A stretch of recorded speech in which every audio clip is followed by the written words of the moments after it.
momen yang takkan kami lupakan lah. Sama juga dengan rakyat Myanmar.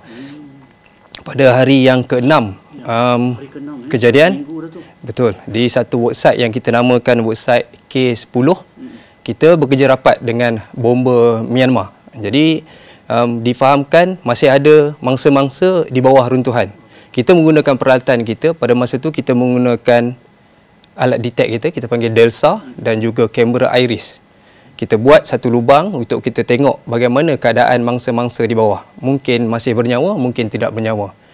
Kita masukkan iris tu dan kita nampak ada pergerakan di bawah. Jadi bila ada pergerakan, keutamaannya kita di situlah. Bila komuniti setempat, orang ramai di situ tahu yang di situ adanya mangsa yang masih hidup, semuanya dah berkerumun di belakang kami.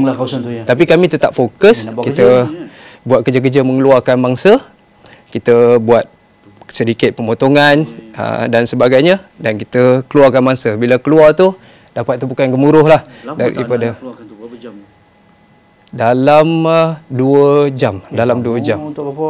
Ya, calang kita takut kena empap lagi ke apa ke? Betul, kita perlu potong dengan baik. Kita perlu pastikan struktur itu tidak bergoyang.